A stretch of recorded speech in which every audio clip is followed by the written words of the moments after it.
বন্ধুগণ, এখন আমরা ছোট দিখারি হাই স্কুলের সামনে আছি। এটা একটা ঐতিহাসিক স্কুল, নিউ টাউন এলাকার। আপনারা দেখতে পাচ্ছেন এখন রাত্রি 8:45। এটা একটা বিরাট ঐতিহাসিক স্কুল।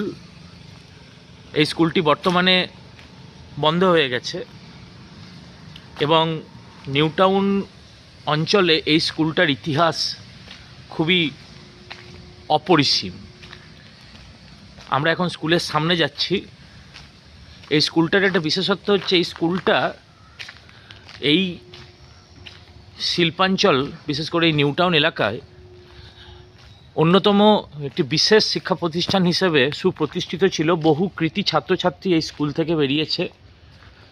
কিছুদিন আগে এই স্কুলের মাঠে একটা বিভিন্ন রকমের স্কোর কালচারাল প্রোগ্রামের অনুষ্ঠান এখানে করা হয়। বর্তমানে আমরা স্কুলের একদম যেটা সিংহদুয়ার বলতে পারেন, মেন গেটের সামনে দাঁড়িয়ে আছি। এখন যে বিষয়টা নিয়ে এখানে কথা বলতে চাই যে বার্নপুর ইস্কো আর বর্তমানে এই সকল শিক্ষা প্রতিষ্ঠানগুলোকে আর পুনরুজ্জীবনকরণের পেছনে আর কোনো ধরনের অর্থ ব্যয় করতে নারাজ।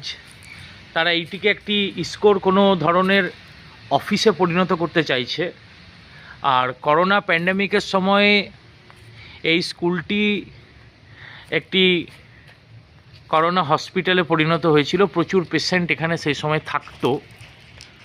আমরা দেখতে পাচ্ছি এবং আপনারাও দেখতে পাচ্ছেন যে এই স্কুলটা দেখুন এরকম করে ফোর্টিফাই করে দেওয়া হয়েছে, বিভিন্ন পাঁচিল দিয়ে ঘিরে দেওয়া হচ্ছে। আসলে এটাকে ইস্কো সম্প্রসারণের যে কাজটা চলছে এখন বর্তমানে, ইস্কোর আধুনিকীকরণের, সেই সম্প্রসারণের কাজের জন্য এইগুলোকে নতুনভাবে পুনরুজ্জীবন করার কথা ভাবা হচ্ছে। তবে হ্যাঁ, একটা প্রশ্ন এখানে আমরা রেখে দিচ্ছি যে ইস্কো কি তার শিক্ষা পরিমণ্ডলকে সংকুচিত করতে চাইছে? নমস্কার।